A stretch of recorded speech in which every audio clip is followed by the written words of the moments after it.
Bienvenue au club, bienvenue dans l'Endurance Club, le podcast que j'ai le plaisir d'animer chaque semaine en compagnie de notre rédacteur, spécialiste de l'endurance et rédacteur en chef d'Endurance Mag avant tout, pour moi en tout cas, Geoffroy Var. Salut Geoffroy. Salut Anthony, bonjour à toutes et bonjour à tous. Alors, on a un épisode un petit peu spécial cette semaine, puisque pour ce 44e numéro, le dernier de l'année 2024, on va revenir sur la saison justement 2024 de manière un petit peu particulière. C'est un épisode, on va dire, de gala pour l'Endurance Club. On va décerner les étoiles de l'endurance. Alors ça, voilà, c'est une grande première, c'est pas la première fois que ça se fait évidemment. C'est des récompenses qu'on a imaginées, que ce soit à destination des équipes, des pilotes, des championnats, des circuits. Bref, on va essayer d'être relativement complet. On va peut-être essayer de lancer un rendez-vous annuel là, dans ce cas-là, parce que on a imaginé 10 catégories finalement pour mettre en valeur ce qu'on a estimé être marquant cette saison. Donc on a la première catégorie, le pilote français de l'année. On a également décerné l'équipage de l'année. Ah ouais, tu balances d'entrée de jeu toutes les... Ah, moi je suis comme ça. Ah ok. Moi je suis comme ça. Vas-y. Le dépassement de l'année, comme ça au moins ça prépare les auditeurs. Le crash de l'année, comme ça vous pouvez réfléchir aussi de votre côté. La course de l'année, que ce soit en IMSA, en WEC, en ELMS. Le gentleman de l'année, pareil sur les catégories endurance. Et puis l'équipe dans la catégorie hypercar qui nous a le plus enthousiasmé. De même pour la catégorie LMP2, pour la catégorie LMP3 et pour la catégorie GT3. Et on a un petit bonus, et là celui-là, pour le coup je le laisse secret.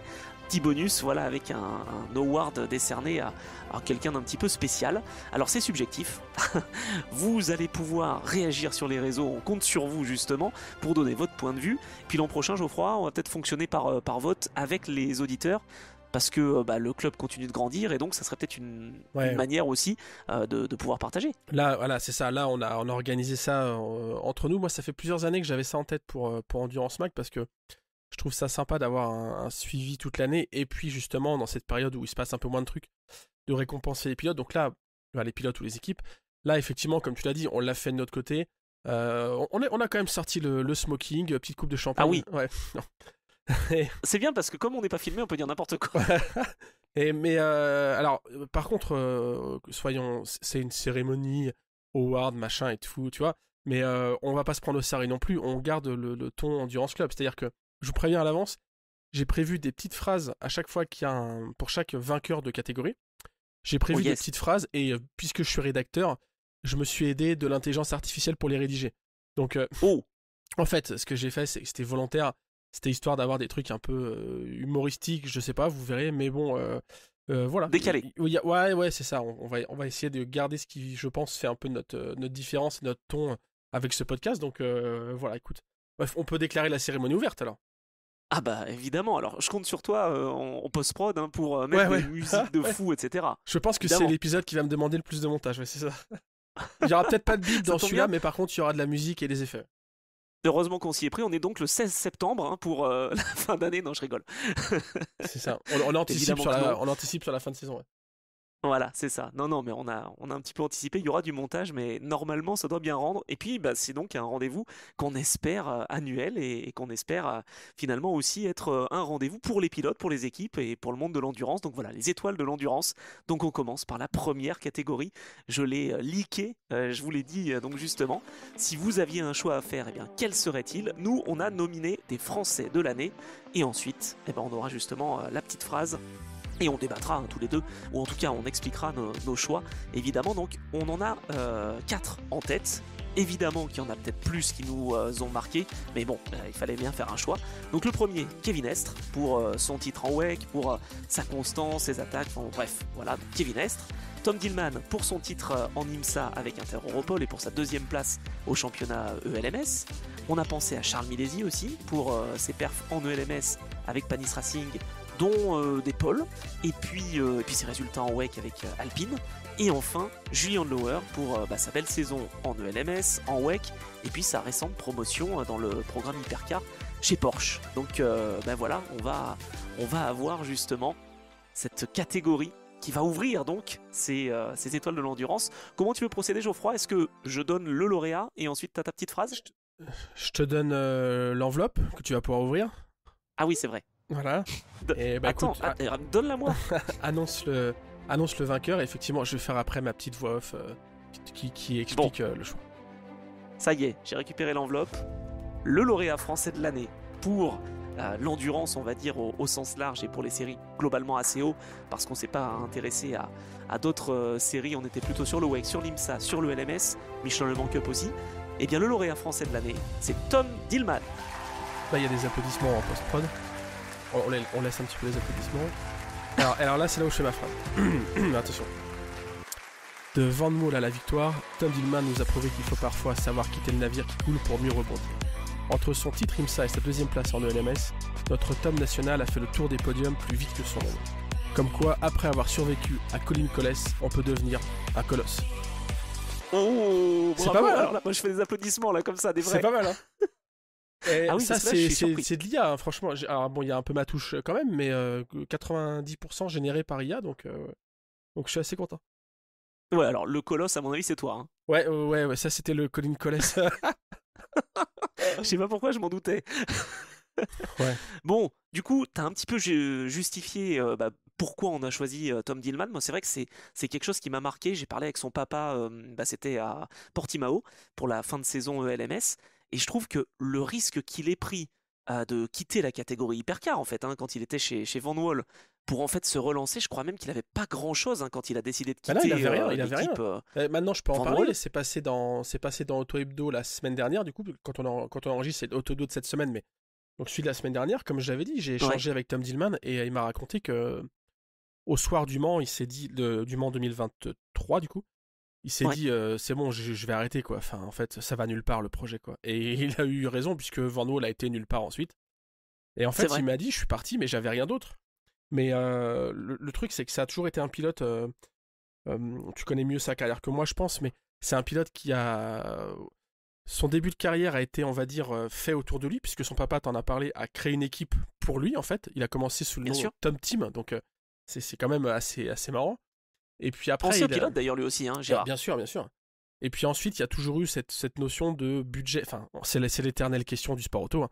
C'est toujours le budget, mais qui manque pour être dans la meilleure voiture, dans le top team, dans le truc qui permet de gagner. Et donc lui, comment ça s'est traduit ? Ça s'est pas forcément traduit par des mauvaises performances, parce qu'au contraire, il a des titres, il a des victoires, il a des pôles. Tom Dillman, il a une sacrée carrière, mais ça s'est souvent traduit par des saisons incomplètes. Et du coup, c'est comme ça un peu que tu peux échapper à l'œil de constructeurs ou de gens qui veulent t'intégrer, parce que quand t'es pas présent toute l'année, voilà, le budget fait que c'était comme ça. Et là, il a eu, je pense, la clairvoyance de se dire... Van Wall, à quoi ça sert de rester en hypercar et de faire ça mieux vaut peut-être chasser un excellent volant en P2 ou un bon volant déjà. Et en plus, il a trouvé. Il est arrivé chez Interopol, et je vais te donner la parole, mais il est arrivé chez Interopol au moment où eux, ils ont pris un virage de dingue, quoi. C'est vrai. Et un virage pour Interopol, j'aime bien, on mélange les équipes. Oui. Pas mal. Là aussi. Mais c'est vrai que c'était un pari en fait de le voir quitter donc l'hypercar, mais surtout de se retrouver avec une équipe Inter-Europol qui certes venait de gagner les 24 heures du Mans, ça a dû peut-être jouer aussi dans la balance.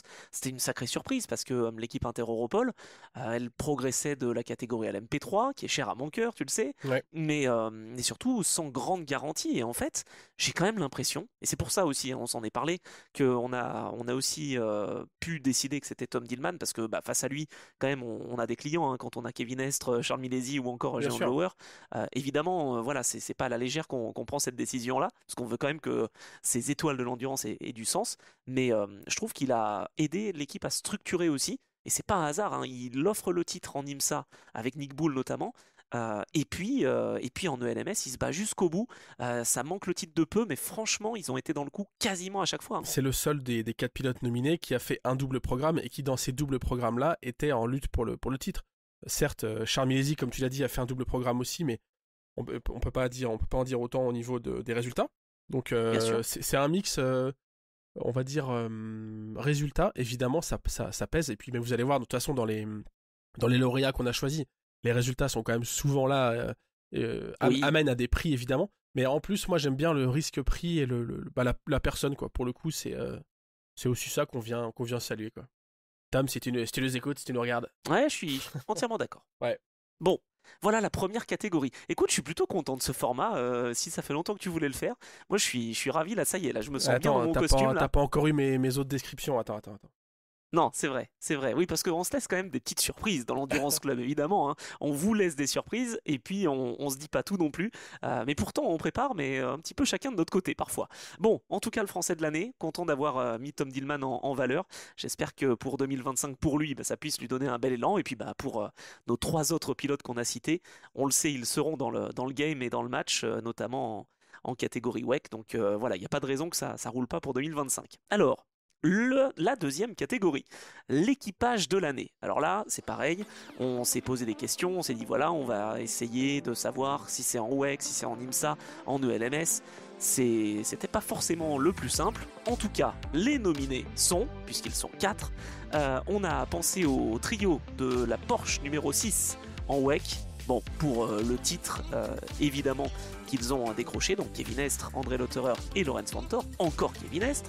On a pensé à l'équipage de la Toyota numéro 8 avec Sébastien Buemi, avec Brendan Hartley et Ryo Hirakawa pour notamment les 2 victoires en championnat du monde, pour la dernière course qu'ils ont livrée, notamment Sébastien Buemi avec la recherche du titre pour Toyota au constructeur.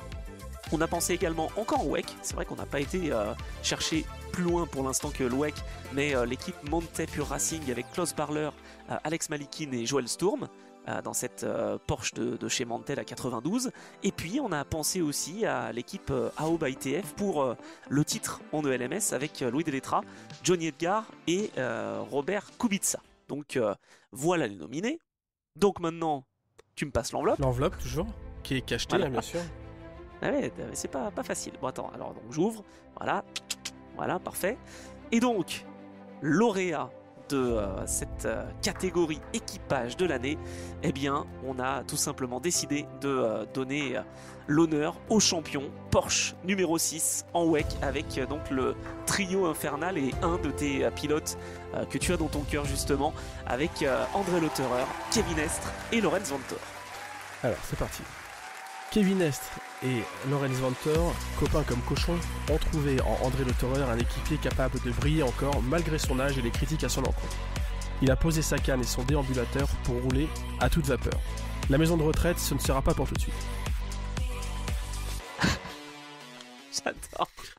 Bon, le copain comme cochon, tu vois, le lien avec la Porsche cochon évidemment. Rose, tout ça, bien sûr. Écoute, il n'y a pas de fumée sans feu, évidemment. Écoute, moi je trouve que c'est un... là, tu vois, ça fait deux catégories, et puis on a une deuxième fois des vainqueurs qui sont titrés. En l'occurrence, là, ils sont champions pilotes WEC. Mais je trouve que, effectivement, l'équipage Toyota, c'était pas loin aussi dans ma tête. Mais moi, j'aime bien l'aventure de cet équipage 6, parce que Estre et Vanthoor ont déjà une histoire commune avec cette victoire en 2018, on l'a dit, en GTE. Lorenz Vanthoor a déjà aussi, lui, une épopée avec Earl Bamber, en IMSA, donc il a déjà vécu cette bromance. À l'époque, il tripait là-dessus, sur le fait d'être hyper pote, machin. André Lotterer, on peut en reparler, mais qui a eu avec Benoît Trélivier et Marcel Fassler 2 équipiers amis. C'est vrai. Et ils ont eu un succès fou en WEC. Et là, je trouve que cette association, elle a été critiquée, André Lotterer, franchement, et on en a déjà parlé ici. Pas mal de gens s'en sont moqués un peu sur les réseaux en disant qu'il était rincé, qu'il avait plus le rythme, etc. Enfin, ça reste quand même un des tout meilleurs pilotes. Et l'association, enfin, en fait, c'est pas un sport individuel, quoi. Et l'association avec Kevin Estre et Lorenz Vanthoor, bah voilà, ça a prouvé que cette année, c'était le trio à battre en WEC. Et donc, je trouve que ça me paraissait logique de les rendre vainqueurs de ce trophée. Et puis, moi, je trouvais aussi intéressant, parce que quand on parle d'un équipage, on parle aussi de 3 individus qui ont chacun leur force et leur trait de caractère, leur faiblesse aussi, parfois certains. En fait, tu parlais du trio Lotterer, Tréluyer, Fessler. C'est vrai que lui, dans la tête, il est assez important. Mais quand même, cette année, je trouve qu'ils ont vraiment marqué de leur empreinte, hein. Estre, Lotterer, Vanthoor, cette saison WEC notamment, avec un début de saison en fanfare, avec 3 podiums en 3 courses, avec la pole au Mans. On se souvient dans quelles conditions, hein, pour Kevin Estre.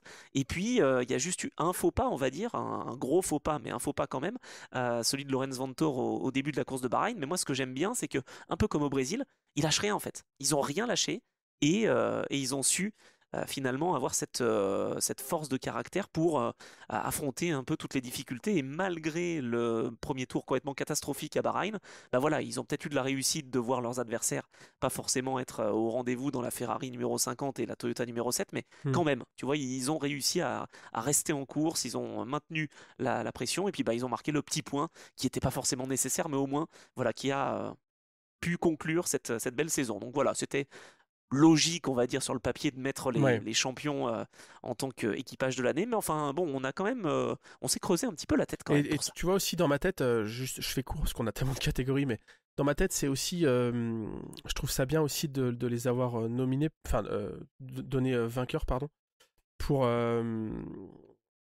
comment dire, le cumul de leur personnalité. Enfin, en fait, je trouve que c'est un équipage qui est assez emblématique.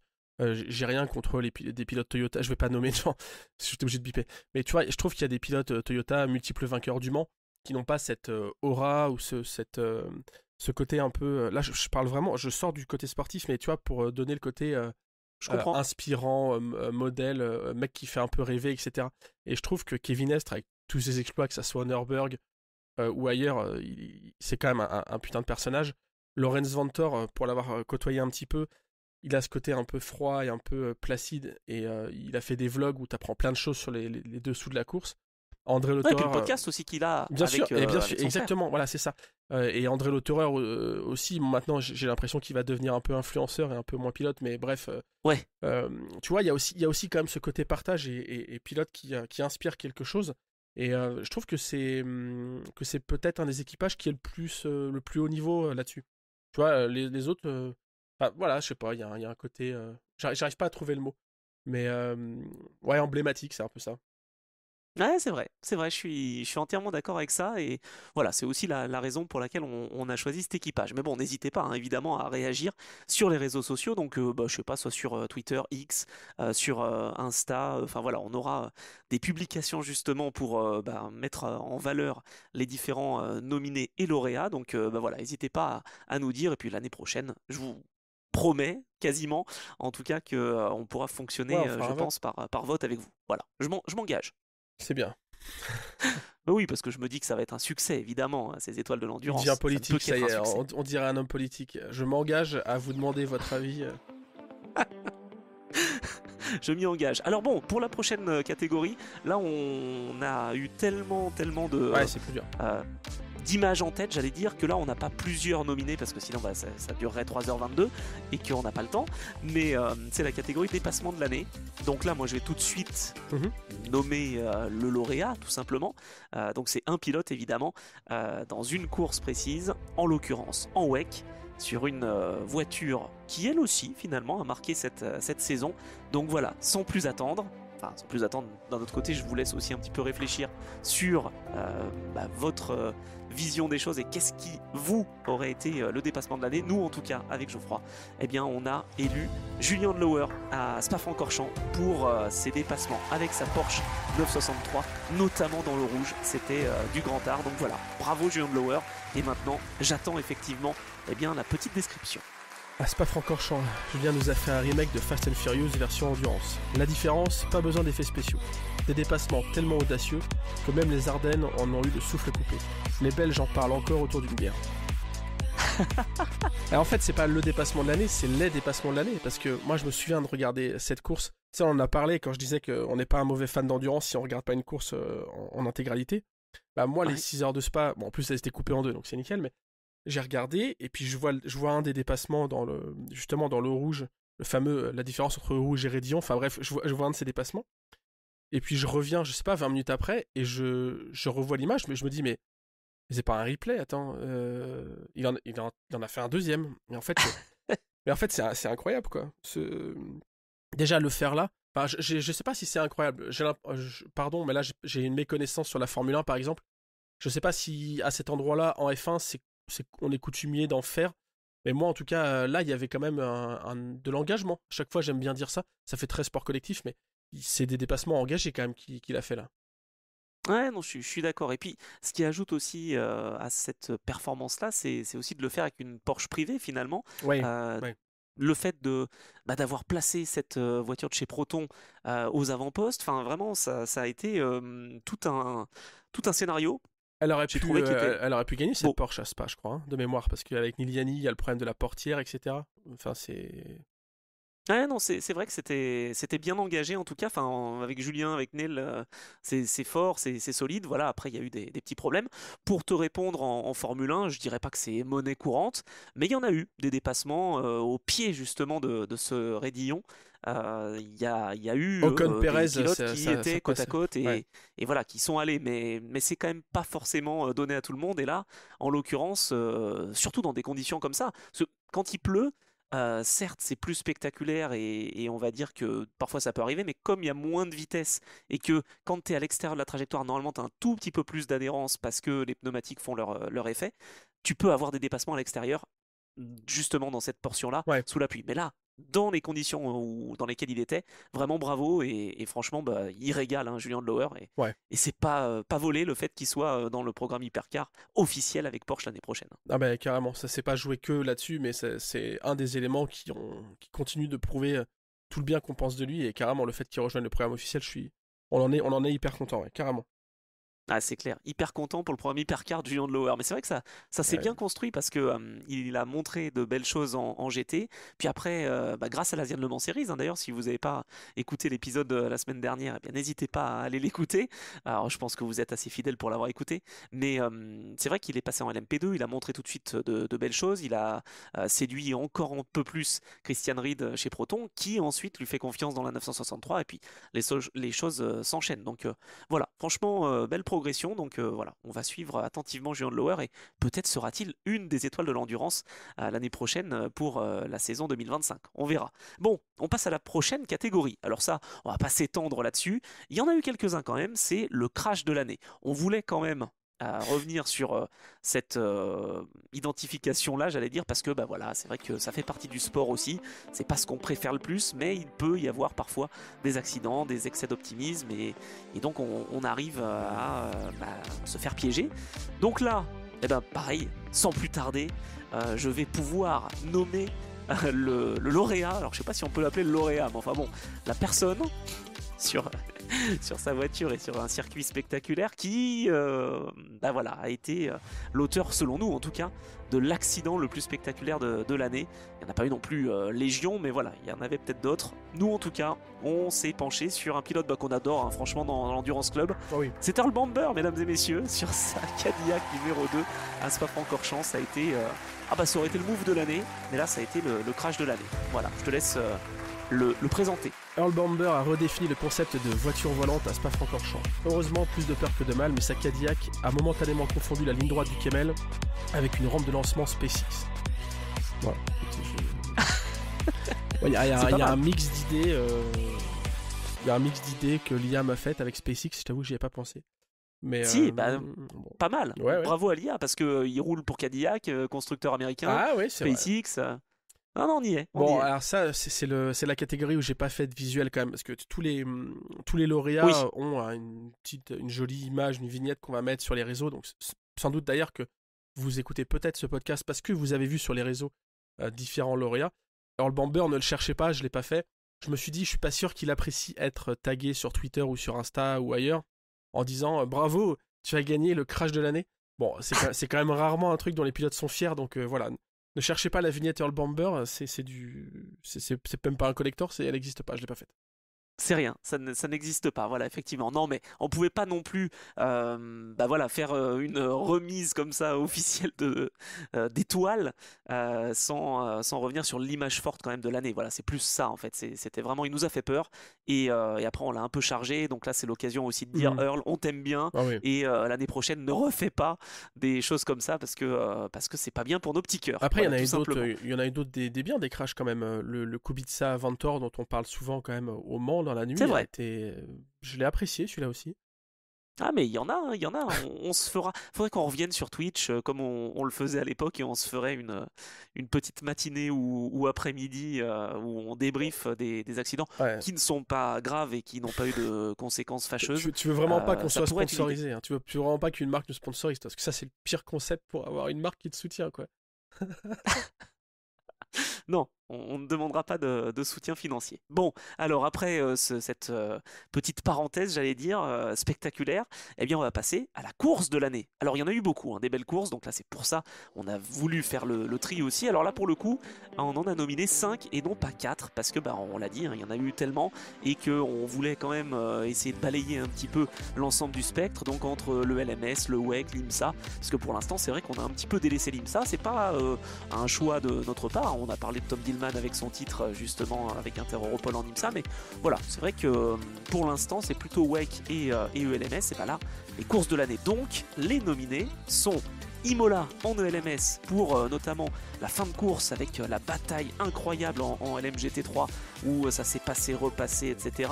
Pour le scénario un petit peu fou aussi avec les full course yellow, avec les pénalités et puis la fin de course de Panis qui finalement a été remis dans le classement alors qu'il y avait eu une pénalité. Ouais. Les 24 heures du Mans, voilà, deuxième nominé, avec 9 voitures dans le tour du leader à l'arrivée, une édition incroyable, c'était pas l'édition du centenaire, mais c'était une très très belle édition remportée encore par Ferrari.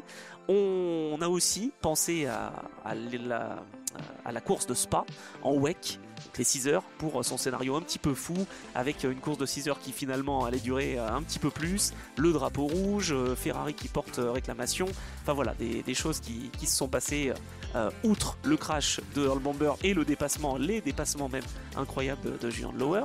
On a également nommé Bahreïn en WEC pour le dénouement final entre Toyota et Porsche pour le gain du titre constructeur. Il se passait beaucoup de choses et puis c'est toujours une course animée finalement, hein, c'est 8 heures de Bahreïn. Et puis on a aussi pensé, oui, à l'IMSA quand même, la course d'Indianapolis avec la pluie, les conditions climatiques difficiles et puis la victoire de BMW avec une belle maîtrise là aussi, et c'était pas sur tapis vert, donc voilà, on voulait mettre en avant aussi donc la course d'endurance d'Indianapolis qui était plus longue que d'habitude, fait partie de nos 5 courses nominées. Et donc Geoffroy, eh bien j'attends que tu me tendes l'enveloppe. Là aussi. Voilà, merci. Attends, je remets mon petit nœud papillon. Ah, on joue jusqu'au bout. Alors, lauréat, la course de l'année, eh bien, on a décidé de pouvoir sélectionner les 6 heures de Spa-Francorchamps en WEC pour son scénario un petit peu fou.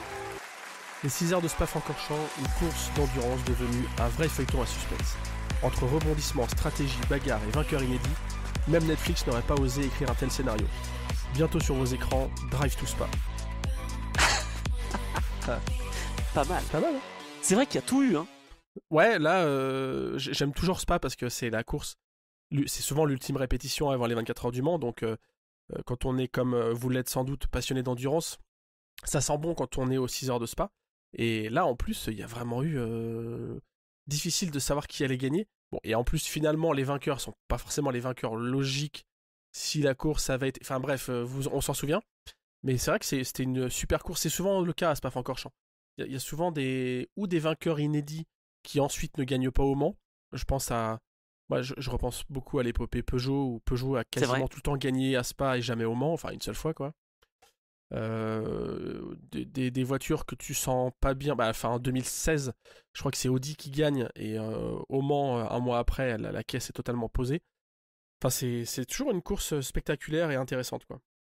Ouais, c'est vrai. Et puis là, il y a vraiment tout eu parce que tu vois, même dans les autres prix qu'on a donnés, il y a déjà eu 2 fois des références à Spa. Et donc, c'était vraiment une course où il s'est passé plein de choses. Et puis, bah, c'est vrai que l'appel de Ferrari qui finalement n'a pas abouti en fin d'épreuve. Enfin, voilà, ça a eu des conséquences. Et finalement, bah, Ferrari s'est rattrapé puisque quelques semaines plus tard, aux 24 heures du Mans, ça a été une nouvelle victoire. Donc voilà en tout cas pour la course de l'année. Mais encore une fois, comme on disait, hein, il y en a eu tellement de belles courses, que ce soit en ELMS, en IMSA, en WEC. Donc voilà, c'est vrai que c'est quand même très sympa ces séries assez haut ou en tout cas affiliées. Encore une fois, hein, on s'en excuse, mais on n'a pas non plus eu le loisir de pouvoir aussi intégrer les courses de SRO, etc. Voilà, on a quand même une spécialisation Ah en oui, Endurance Club. oh là là, oui. Ah, faut bien faire des choix, hein. Ah putain, t'aurais voulu qu'on intègre des manches de GT World Challenge Sprint Cup de Misano, Ah bah non, des endurance choses du coup. comme ça. Ah oui, voilà, parce que Ah bah non, parce que là après, sinon on va commencer avec le Pirelli Challenge ouais, America et là on s'en sort plus. le GT4 Middle East, ouais, non. Non, Je blague pas trop parce que je sais que tu connais toutes ces séries et que tu connais les pilotes qui y sont, donc c'est à peine de la blague pour toi. Je pourrais faire des Voilà, épisodes, c'est mais ça. voilà. Tu pourrais faire les étoiles du GT4, tu pourrais presque le faire, quoi. Ouais, c'est ça. Ouais, on est déjà assez spécialisé.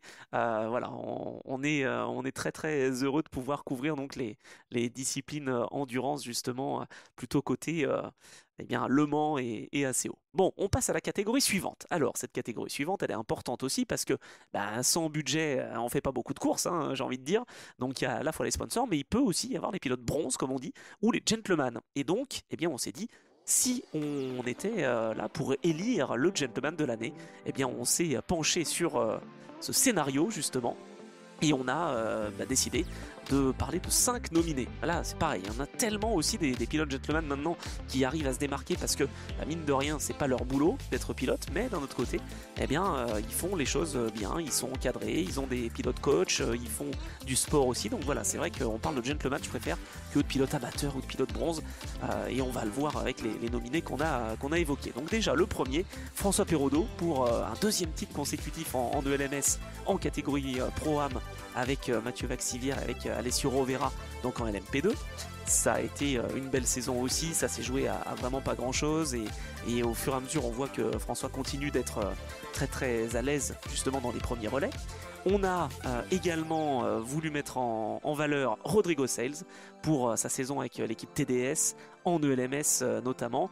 L'année prochaine, il va avoir un programme encore bien chargé. On sait qu'il est bien entouré. Il était notamment avec Mathias Bech et avec Grégoire Saucy. Donc voilà, ça a été une belle rencontre aussi entre tous ces pilotes et il s'est bien débrouillé. Et je trouve qu'il progresse au fur et à mesure.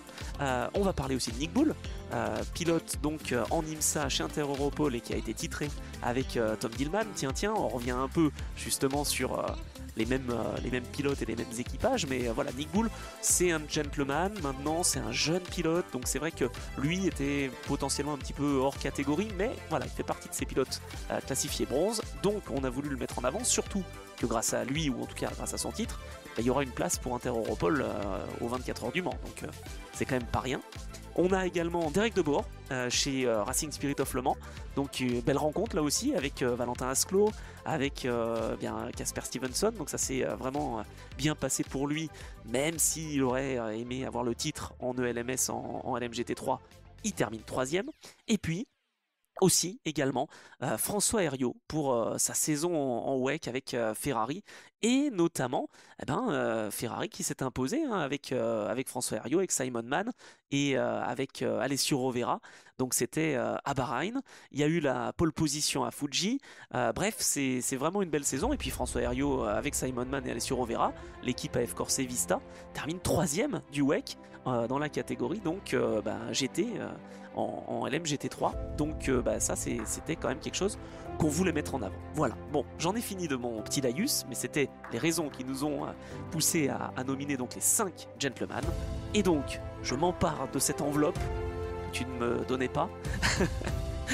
Et donc, le lauréat de cette catégorie gentleman de l'année, on a élu Rodrigo Sales de l'équipe TDS Racing. Rodrigo Sales a prouvé qu'on pouvait être un gentleman et avoir un pied droit en titane. Il a montré que la classe n'est pas qu'une question de compte en banque. Le tout sans aller vendanger dans l'herbe ou le gravier. Un gentleman farmer? Non, un gentleman driver. Pas mal. Bon, pas alors, mal, j'avoue quand même que cette catégorie, c'est... Il y a un des deux membres du jury ici présent qui a un peu plus de vista que moi. Parce que bon, plaçons les choses quand même. Hein. Le LMP3, vous avez capté que c'était un peu moins mon truc. Alors la catégorie Pro-Am du LMP2, bon... C'est pas forcément le truc que je suis le plus en détail et voilà, tu as terminé de me convaincre parce que tous les noms que tu as cités finalement, c'est des mecs qui ont fait des sacrées choses cette année. Donc mais oui. tu as terminé de me convaincre en me disant que Rodrigo Sales méritait cette étoile de l'endurance. Yes, je suis content d'avoir réussi mon lobbying. Euh, non, mais c'est vrai, c'est ce que je disais en intro de cette catégorie. C'est important aussi de pas se dire que c'est simplement des pilotes payants qui voilà n'ont rien à faire là. Non, au contraire, je veux dire à un moment donné, ils font vraiment les choses bien et ils se donnent du mal. Et donc, c'était important, je trouvais, en tout cas pour moi, de pouvoir les récompenser. Et puis, Et puis surtout, récompenser ces pilotes qui ont fait les 24 heures du Mans et qui ont vécu un enfer, tout comme moi, mais moi j'étais moins mouillé pendant la période de safety car interminable pendant la nuit. Et ben tous ces pilotes gentlemen, on les a réveillés et on leur a dit allez, viens au charbon. Et ça a été le cas de Rodrigo Sell, ça a été le cas de François Perraudot, de Derek Debourg. Enfin voilà, tous ces pilotes qui se sont traînés C'est vrai. sous la pluie et sous safety car et ça prenait l'eau les voitures et c'était difficile. Donc voilà, je voulais aussi les mettre en avant et puis vraiment le fait d'être grâce à l'ELMS encore une fois, hein, je les remercie à chaque fois, mais c'est vrai hein, d'être sur place, de pouvoir les rencontrer, que eux puissent aussi mettre un visage sur un nom ou une voix éventuellement pour partager aussi la passion parce que vraiment ce sont des passionnés.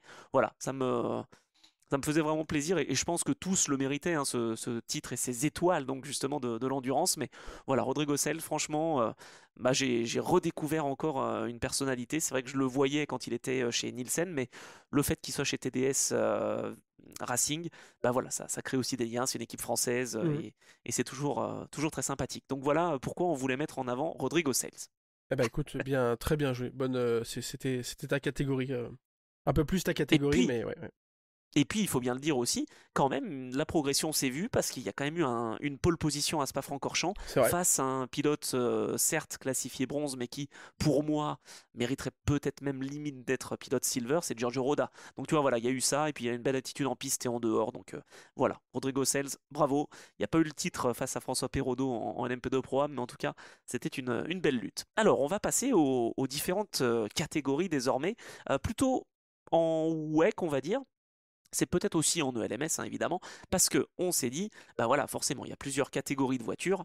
Allons donner des étoiles à ces différents constructeurs ou équipes qui sont engagés. Donc on commence par l'hypercar en WEC. Donc on n'a pas mis de GTP parce que bah, on s'est dit que sinon Porsche allait tout rafler et que ce serait pas forcément extrêmement intéressant parce que mine de rien en IMSA dans la catégorie GTP, c'est vrai que hormis Porsche, Ouais. il n'y a pas eu grand chose. Hein. Non, On je a suis eu d'accord. aussi. Ouais, il y a eu BMW qui s'est montré un petit peu, Cadillac qui s'est un peu pris les pieds dans le tapis, je trouve, et puis Acura qui, malgré de super performances, hein, parce que voilà, faut pas oublier notamment ce qui s'est passé à Sebring et dans beaucoup de courses, mais voilà, je trouve qu'ils sont passés un peu à côté, contrairement à Porsche. Bon, revenons donc à nos nominés en catégorie hypercar en WEC. Alors là, on en a que 3. Pour le coup, on n'allait pas donner toute la liste et toute la grille non plus. Bon, je commence par Toyota pour le titre, acquis pour 2 petits points constructeurs face à Porsche à l'issue de la saison donc de WEC et à l'issue de la course de 8 heures à Bahreïn. On a également voulu nominer Ferrari pour ses performances et notamment la victoire au Mans, bien aidée quand même par la Toyota numéro 7 en fin de course, on ne me l'enlèvera pas de l'esprit, mais en tout cas Ferrari, deuxième année consécutive, victoire aux 24 heures du Mans et ça a été une belle performance. Et puis on avait quand même envie aussi de mettre une petite touche française avec Alpine et leur 4e place au niveau des constructeurs en étant un constructeur justement et une équipe qui se lançait, on va dire, je ne vais pas parler de débutant parce qu'on a quand même l'équipe Signatec derrière de Philippe Sino, mais en tout cas 4e place au constructeur face à BMW, face à d'autres constructeurs peut-être un petit peu plus expérimentés en endurance et donc voilà, c'était une belle performance. Voilà, je te laisse me passer la petite enveloppe, Geoffroy. Ah, encore, oui. Alors là, voici. Merci. Très très belle. Oh, il y a une petite couleur bleue là, parce que les lauréats, eh bien, on a décidé de mettre en valeur Alpine pour cette 4e place, meilleur débutant, donc vraiment entre guillemets, pour les belles qualifs qu'il y a eu aussi, avec Paul Louchatin, avec Charles Milesi, entre autres, mais il y a aussi eu Mick Schumacher, il y a aussi eu Ferdinand Habsbourg, et puis le podium à Fuji, qui est venu finalement saluer la carrière de Nicolas Lapierre qui ensuite a tiré sa révérence. Donc voilà, Alpine, c'était donc notre lauréat. Mais maintenant, je te laisse évidemment présenter pourquoi. En WEC, Alpine a fait mentir tous ceux qui pensaient qu'ils étaient là pour faire de la figuration, comme en Formule 1. La French Touch en hypercar, c'est, on l'espère, comme le vin français. Ça va se bonifier avec le temps. Alors vivement le millésime 2025. Pas mal, le millésime 2025. Oh, si, j'aime bien ça. Si, ça me plaît ça. Tu as pas pensé? Non. Ah putain, en plus, je voulais en faire des jeux de mots. J'ai une idée de jeu. Je vais vous la suggérer en fin d'épisode. Vous me direz si je prépare ça pour 2025 ou pas. Mais alors, ouais, tu vois, comme tu l'as dit, on aurait pu mettre meilleure équipe ou constructeur hypercar. Porsche, c'était assez facile de par tout ce qu'ils ont gagné cette année. Mais je trouve que Alpine est pour moi l'équipe qui a fait la plus grosse surprise, ou en tout cas celle. J'étais le premier à les critiquer, et c'était celle dans laquelle je croyais le moins aussi, en vrai. Donc pour plein de raisons, je vais pas y revenir ici, mais pas forcément pour le côté technique et pour la voiture, enfin si, pour la partie moteur, mais bref, il y avait un package global que je sentais pas. Et voilà, et au final, ils finissent quatrième du championnat, donc j'ai rien à dire, et j'en suis plutôt content. Donc voilà, c'est pour ça qu'on a décidé de les élire dans ce prix, parce que c'était la bonne surprise, et j'ai hâte que ça continue et que ça soit encore mieux en 2025. Ouais, c'est clair. Bah, je me souviens quand on faisait le débat justement entre Alpine, Peugeot, voilà le constructeur français qui allait être devant. Bah, c'est vrai qu'il faut avouer que le travail a été vraiment vraiment bien fait de la part d'Alpine. Les pilotes aussi. Bah, franchement, moi j'ai trouvé que le casting était très bon, même s'il va y avoir un petit peu de changement en 2025. Mais c'est vrai que c'était assez intéressant, moi je trouve, de pouvoir repérer des pilotes qui méritaient de monter depuis un petit moment et qui ont peut-être été snobés par d'autres constructeurs par le Ouais, c'est vrai. passé. Ouais. Donc, tu vois, enfin, ça m'a encouragé aussi. Et puis vraiment, ben non, ils ont été capables de devancer Peugeot, de devancer BMW, de devancer Cadillac. Attends, franchement, alors je sais que Cadillac n'avait qu'une seule voiture, donc finalement pas de cartouche de rechange, j'allais dire, pour le championnat constructeur. Mais enfin, quand même, quoi. Non, non, vraiment, quatrième derrière Ferrari, derrière Toyota et Porsche, Bah voilà, c'est solide. t'as tout, Voilà. t'as tout dit. Quand tu vois les trois premiers, que tu vois Alpine, comme vous l'avez eu il y a 2-3 épisodes, un constructeur qui vend 4500 voitures par an, qui a une histoire quand même relativement récente, un retour récent, qui a une riche histoire, mais la renaissance, c'est quand même, ça date d'il y a moins de 10 ans. Je trouve ça dingue de finir dans un championnat du monde, sur un pied de podium, c'est vraiment très très fort, quoi. Ouais, complètement d'accord. Donc voilà, on voulait encourager et mettre en avant Ouais, l'initiative donc Alpine et on sait qu'Alpine justement, et tu l'as dit, hein, contrairement à ce qui se passe en Formule 1, ben voilà, veut s'impliquer, je pense, un petit peu plus en endurance et c'est tant mieux pour nous, pour l'Endurance Club, pour tout le monde, pour vous, les passionnés que vous êtes et que nous sommes justement. Bon, on passe à la catégorie LMP2 parce que voilà, il y a Hypercar, il y a LMP2 et donc je disais que c'était surtout tourné vers le WEC. Non, là, dans ce cas-là, en tout cas en l'occurrence, on a voulu se concentrer sur le LMS et sur l'IMSA bien sûr pour essayer d'avoir donc la meilleure selon nous équipe de LMP2 et donc on a plusieurs nominés, on en a 4 des nominés pour cette catégorie. Donc en ELMS on commence avec les champions Aoba ITF avec un trio Johnny Edgar, Louis Deletra et Robert Kubica qui est monté en puissance tout au long de la saison et qui termine sur un titre au général. Donc ça a été une saison solide, on les avait pas forcément vus venir en début de saison et on se disait qu'ils étaient un petit peu plus loin de leur niveau que d'habitude chez TF et en LMP2 avec un Louis Deletra qui est souvent une valeur sûre au niveau des titres. On va parler également d'Inter-Europol compétition en IMSA, notamment avec les performances qui ont été réalisées avec Tom Gilman, Nick Bull entre autres justement, et puis en ELMS aussi avec les deux voitures qui régulièrement se battaient pour soit les podiums, soit les victoires, dont une qui s'est battue jusqu'au bout pour le titre. Donc vraiment j'ai trouvé que cette équipe était très intéressante et prenait aussi, et ça je vais y revenir parce que voilà, j'avais ça en tête, mais des choix un petit peu différents de leurs adversaires. Je pense à des dive planes qui à l'avant de la voiture étaient parfois d'un choix différent. Il y en avait moins, il y en avait plus. Enfin, voilà, c'était assez intéressant. Je voudrais aussi, et on voudrait mettre en avant Panis Racing pour sa saison en ELMS avec ce qui s'est passé à l'intersaison. C'était difficile, ça a failli s'arrêter. Puis finalement, après les frères et sœurs à Abadi, eh ben, on s'est tourné après Tequan vers TDS Racing. Donc il a fallu s'adapter. Il y a Marc VDS avec VDS Racing qui est venu aussi en soutien. Enfin, ça a été vraiment très très solide avec un équipage aussi qui devait se passer de Julien Canal cette année. Moi je l'aimais bien Julien, enfin je l'aime toujours bien d'ailleurs, et c'est vrai qu'il a manqué à ce trio, donc bon, si Julien nous écoute, j'espère qu'il va pouvoir revenir en endurance d'ici peu. Voilà, ça dépendra aussi de plein de choses, dont le budget bien sûr. Et puis la dernière équipe nominée, l'équipe Riley en IMSA, qui termine quand même vice-championne derrière Inter Europol compétition Pierre-Juan Mathiasen donc en IMSA.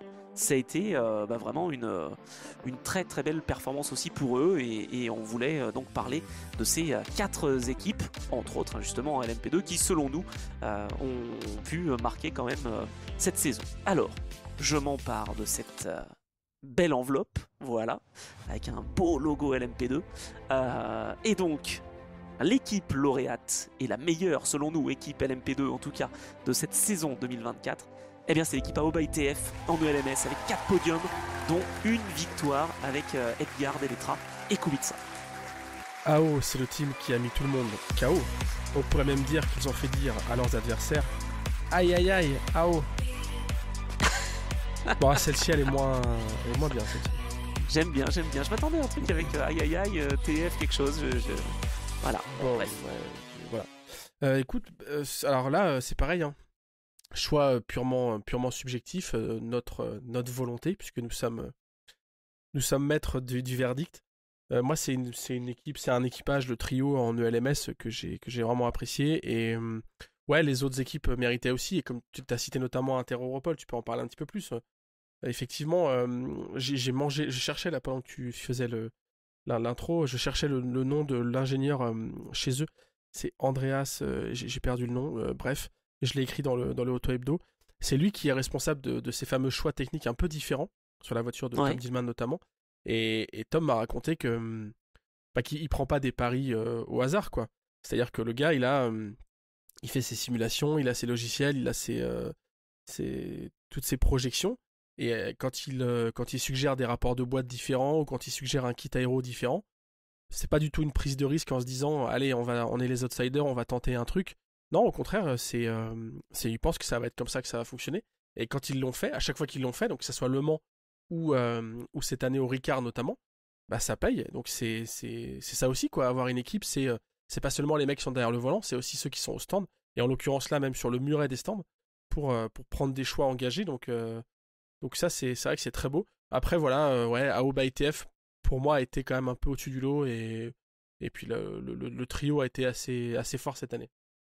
Ouais, et puis quelle résilience, hein, on le disait aussi, ils sont partis du mauvais pied à Barcelone. Je sais pas s'ils ont peut-être pas su s'adapter avec les pneus, je sais pas, parce que l'année dernière, ils étaient en catégorie LMP2 Pro-Am chez Aoba ITF. Ils se battaient au début de saison pour le titre général. Et là, cette année, c'était le retour donc, dans la catégorie LMP2 Pro avec Kubica, avec Deletra. Donc on sait qu'à tel point ça marche, hein, évidemment. Et puis il faut trouver un bon pilote Silver. Et là, en l'occurrence, Johnny Edgar a été celui qu'il fallait avoir parce qu'il a pris à la fois des relais du milieu et puis parfois des départs.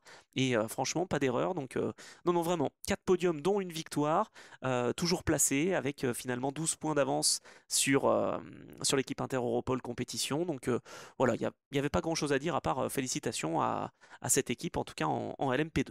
Alors, on s'intéresse à la catégorie préférée de Geoffroy, la catégorie LMP3. Voilà, tu t'y mets de plus en plus, je remarque. J'essaie, je suis de plus en plus sensible. On peut pas dire que je m'y mette, mais je suis sensible. Voilà, bon, au moins, ça n'aura pas servi à rien cette première saison de l'Endurance Club. Alors, en ce qui concerne les nominés dans cette catégorie LMP3, donc on est allé chercher soit en ELMS, soit en Michelin Le Mans Cup. On n'est pas allé jusqu'en Allemagne dans la catégorie ADAC prototype, hein, quand même, on n'est pas allé à ce point-là, parce qu'on est précis, mais on reste dans les séries quand même qui sont les plus visibles. C'est vrai qu'il n'y a plus d'LMP3 en IMSA, donc voilà, on ne pouvait plus toucher donc ce championnat américain. Alors, la première équipe nominée, c'est une équipe française, RSGP, qui vient de la monoplace, qui arrive en Michelin Le Mans Cup avec Fabien Michal et avec Adrien David et qui tout de suite se bat pour le titre avec la Duquesne. Il y a eu beaucoup de podiums, il y a eu beaucoup de belles performances aussi en qualification avec Fabien Michal. Donc vraiment, bravo à eux et ça a été d'un rien que le titre leur a échappé. Mais en tout cas, ils ont montré de belles choses en Michelin Le Mans Cup. On a également l'équipe RLRM Sport pour leur saison avec 2 pilotes bronze et un pilote en devenir, un pilote de talent, Gaël Julien. Donc ça permettait d'avoir des stratégies un petit peu différentes. Et au bout du compte, il y a eu le titre en ELMS LMP3 pour cette voiture donc, que Gaël Julien, le jeune français, partageait avec Michael Jensen et Nick Adcock, donc les deux amis, qui étant tous les deux pilotes bronze, devaient quand même compter sur un pilote de référence aussi à leur côté, et ils ont su faire souvent fonctionner la stratégie, et pour cause, puisque le titre est arrivé en fin de saison. On a également le team Virage, t'en parlais tout à l'heure, petit coucou à Julien Gerby et à Philippe Gautron pour leur belle performance en ELMS. Ils ont accompagné entre autres d'ailleurs Bernardo Pinheiro, qui a d'ailleurs perdu son papa cette année, donc vraiment ça n'a pas été facile, et Gillian Orion jusqu'en ELMS. Ils se sont côtoyés en catégorie Michelin Le Mans Cup, ils ont même commencé en catégorie Ligier European Series pour monter les échelons. Et donc là, le Team Virage pour la performance en ELMS. En Michelin Le Mans Cup, c'était un peu plus compliqué cette année, après le titre de 2023. Et donc, il y a eu de très belles performances, il y a eu des courses solides, on se souvient de Mugello, et il y a même eu des victoires. Mais voilà, le titre qui leur a échappé d'un rien finalement, face à l'équipe RLRM Sport, donc en catégorie LMP3, et puis Euro International aussi qui jouait là-dedans, mais c'est vrai qu'on ne les a pas forcément cités, parce qu'ils sont avec 2 pilotes, ils ont l'avantage de pouvoir créer les stratégies. C'est vrai qu'on les oublie pas, Euro International, mais on les a pas nominés. Donc RSGP, RLRM Sport, Team Virage et la 4ème. Eh bien on voulait quand même mettre à l'honneur Cool Racing, pas pour la performance en ELMS qui était pas mauvaise, mais qui n'a pas été jusqu'au bout, mais plutôt pour le titre en Michelin Le Mans Cup avec Adrien Schilla et David Drou. Un nouveau titre consécutif pour Adrien Schilla. Ça a été vraiment une très belle saison pour eux, et ils se sont bien battus, et donc ça s'est joué à rien face à RSGP. Donc voilà, alors je m'empare de cette belle enveloppe, une grande enveloppe énorme, et donc eh bien l'équipe qui pour nous a été la plus marquante en LMP3 cette année, la lauréate, c'est l'équipe RLRM Sport pour le titre en LMP3 en ELMS. RLR, prononcez-le vite et ça donne elle a l'air, et effectivement, elle a l'air d'être imbattable. Elle a l'air d'avoir trouvé la recette parfaite. Elle a l'air de s'être bien moquée de la concurrence, cette LMP3. Bon. Pas mal. J'aime bien. Ouais, c'est ça, c'est de mal en pis. C'est de moins en moins bien. Aïe. Il est temps qu'on finisse ce truc. On aurait dû commencer par la catégorie LMP3, je le savais. Ouais, c'est ça. Dans les cérémonies, ils font pas un truc comme ça, tu sais. Ils commencent par des petites catégories, puis à la fin, t'as le prix, l'Oscar du meilleur acteur et de la meilleure actrice. Souvent, c'est à la fin. Donc, on fera ça pour la cérémonie 2025. Ce sera un vote public et avec une montée en pression. On commencera par la catégorie la moins intéressante, c'est-à-dire le LMP3. Tu es d'accord avec ça? et on louera quel théâtre alors? Parce que quand même, il faut que ça se fasse en public. On va réfléchir. Ah, moi ça me plaît, hein. Franchement, j'aime bien l'idée. Bon, peut-être pour 2026. Allez, pour 2025, on fera déjà un vote public, ça sera déjà pas mal. Moi, je voulais souligner aussi le travail de l'ingénieur, Franck Larue, qui en fait a su faire fonctionner un duo bronze avec un pilote silver et un jeune pilote de talent. Ça, c'est quand même pas forcément facile sur le papier. Il y a des avantages, bien sûr, puisque les pilotes bronze ne doivent rouler, on va dire, pour optimiser que 1 heure chacun. Donc c'est plus facile, parce que après, tu as le pilote silver qui, lui, peut pendant 2 heures revenir. Mais la difficulté, c'était de pas perdre le fameux tour au fil des arrêts, longs ou pas longs. Donc il y a une vraie stratégie qu'il fallait mettre en place. Chez Racing Spirit of Léman en LMP3, ils ont essayé aussi d'avoir cette stratégie-là. Malheureusement, ils ont été un petit peu plus malchanceux, on va dire, avec Antoine Doquin, avec Jean-Ludovic Foubert et avec Jacques Wolf. Mais voilà, en tout cas, les 2 équipages qui avaient donc cette formation-là avec 2 bronzes et un pilote silver, en tout cas, ça a pu fonctionner jusqu'au bout. Donc voilà, je voulais aussi souligner le travail, comme tu l'as fait tout à l'heure, de l'ingénieur, donc Franck, que l'on va citer pour ce beau titre en LMP3 en catégorie dans le LMS. Alors, on passe à la catégorie LMGT3 maintenant. Quelle était la meilleure catégorie? Donc là, on a pu prendre des voitures de l'IMSA, donc dans la catégorie GTD Pro notamment, avec l'équipe AO, donc l'équipe Porsche Rexy, c'est ça, si je dis pas de bêtises. C'est ça. Avec la Porsche verte, voilà, qui a eu des dents en or à chaque fois qu'elle avait des victoires, et qui a finalement terminé avec le titre, notamment pour Laurie Heinrich. Donc ça a été vraiment une saison rondement menée, je dirais, pour cette Porsche verte que l'on a suivie avec grande attention. Ça s'est pas joué à grand chose face à l'équipe Aston. On a également nommé, outre l'équipe AO, l'équipe Kessel-Cargail pour les coups d'éclat en ELMS qu'il y a eu notamment avec le français Esteban Masson, avec Daniel Serra et avec Takeshi Kimura. On a aussi, on n'a pas oublié l'équipe Mante pour sa saison vraiment dominante, je dirais. Il y a eu une domination en WEC avec à la fois la 92 mais aussi la 91. Pas pour rien qu'ils font le doublé en WEC dans la catégorie LMGT3. Et puis on voulait aussi, et j'en ai parlé là à l'instant en LMP3, mais je voulais aussi avec toi souligner le travail de l'équipe Racing Spirit of Le Mans et notamment la Stone Martin en ELMS avec le trio qu'on a évoqué tout à l'heure d'Eric Debourg, Casper Stevenson et Valentin Asclot. Alors, bon, dans la catégorie LMGT3 ou GTD Pro ou GTD, eh bien on va donc tout de suite révéler le nom de l'équipe lauréate. Voilà, je prends l'enveloppe, je l'ouvre d'un geste ample et je fais le geste aussi. Ouais, c'est ça qui est fou, c'est ça que je vois. C'est incroyable, c'est Acteur Studio là. Eh bien le lauréat, l'équipe lauréate en tout cas, c'est l'équipe pour nous Porsche Mante en WEC avec une saison incroyable et souvent des podiums et souvent ils ont été au rendez-vous. Mante n'a pas menti cette saison. On ne peut pas en dire autant leurs adversaires qui mentaient quand ils disaient pouvoir les battre. Sans mentir, ils ont été impressionnants. Bon là, il est temps qu'on arrête, tu vois. J'adore. Ouais. Mais moi j'ai pas envie, je trouve que c'est là où ça devient le plus intéressant. Mais alors, écoute, c'est quand même c'est l'équipe qui effectivement a fonctionné avec un vrai poids. Enfin, comment dire, on a senti toute leur expertise. Et même s'il n'y a pas que des victoires, c'est dans un field de GT3 qui était quand même très varié, avec beaucoup de constructeurs présents, 9 de mémoire. Ils ont régulièrement été aux avant-postes et ouais, c'est clair, en GT3 en tout cas, dans cette année de découverte du GT3 en WEC, c'est clairement eux qui étaient au-dessus du lot, quoi. Avec les résultats évidemment, mais avec l'exécution, enfin avec tout, tu sens que ils ont fait les bons choix de pilote. Voilà, il y a rien à dire, c'est une copie parfaite. Ouais, c'est vrai. Là, c'était Presque difficile parfait. de faire un choix différent, même si les autres équipes ont été fortes. Mais la telle domination, parce que faire 1 et 2 quand même en championnat du monde d'endurance, l'année prochaine, l'équipe Mante, quand même, c'est elle qui va exploiter la licence Iron Dames. Je pense qu'on se met dans de bonnes conditions, là aussi, pour voir peut-être des victoires chez les femmes. Enfin, de pilotes femmes, de pilotes donc, au général, enfin dans la catégorie je veux dire, mais ça peut être un bon choix en tout cas de cette tournée vers Mante, et c'est vrai que voilà, c'est pas pour rien que c'est une équipe Porsche officielle, et l'équipe d'Olaf Mante est souvent au rendez-vous, notamment dans l'enfer vert, mais pas que, on le voit bien, donc voilà, bravo à eux, franchement il n'y a pas grand chose à dire.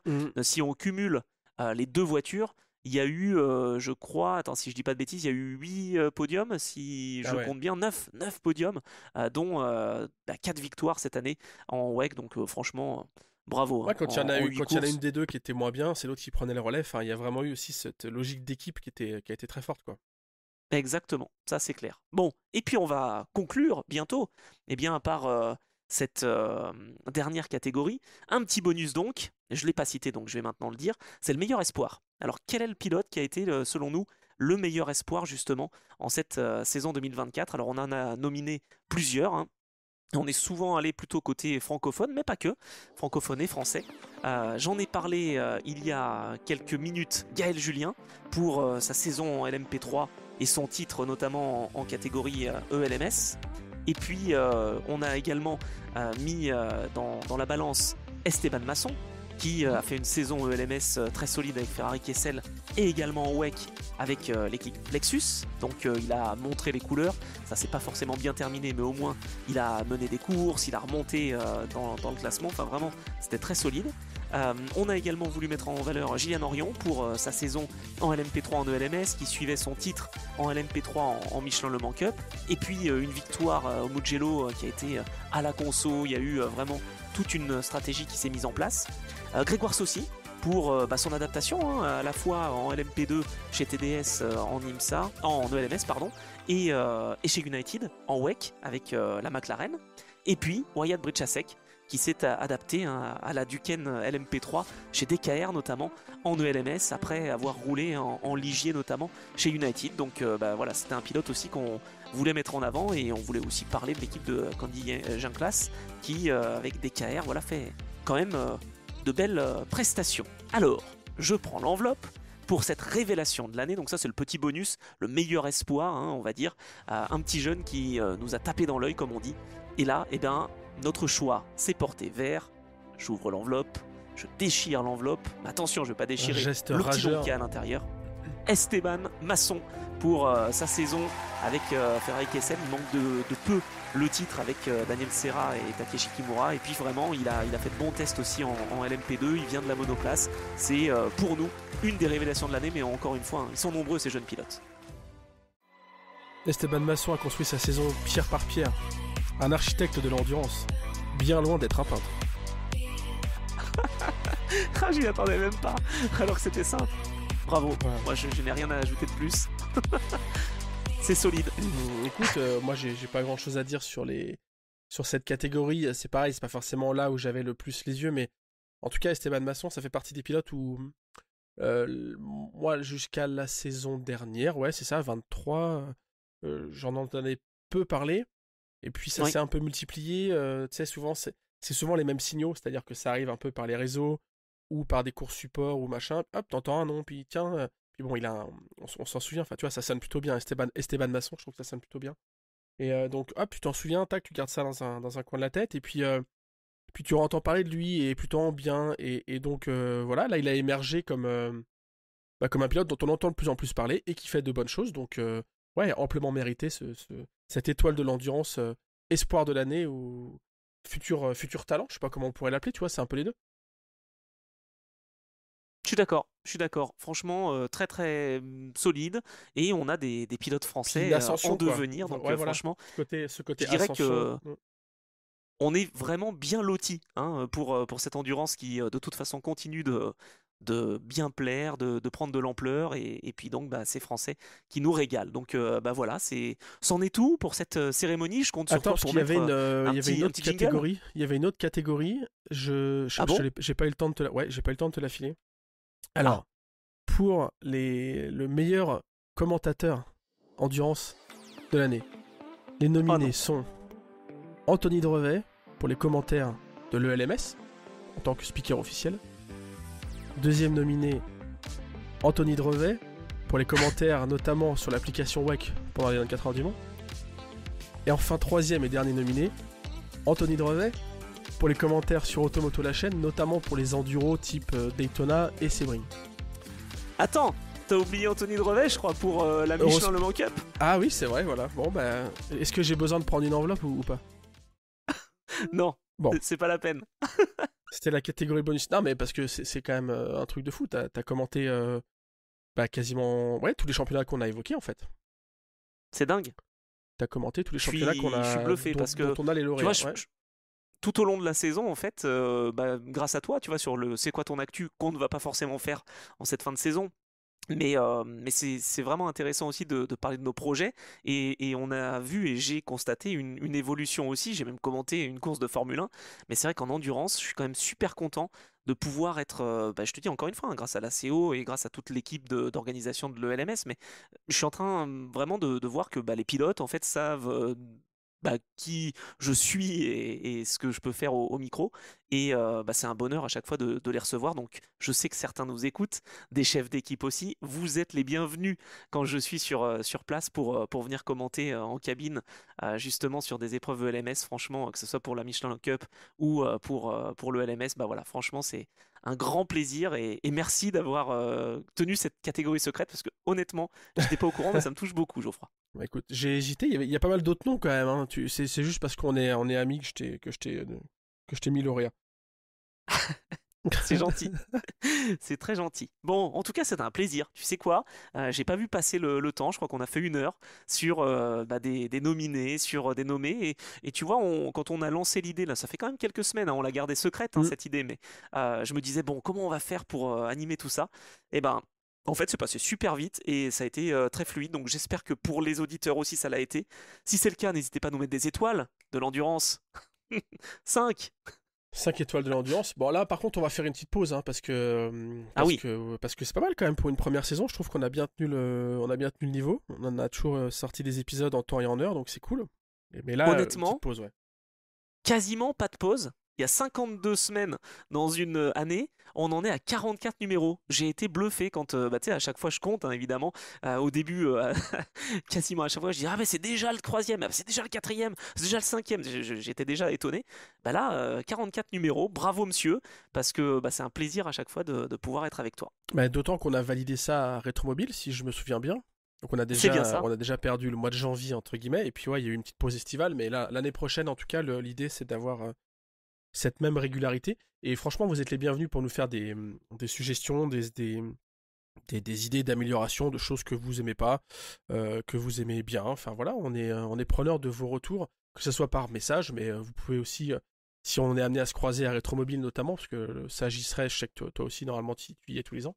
Voilà, faut pas hésiter à nous partager votre ressenti pour qu'on améliore le produit, comme on dit.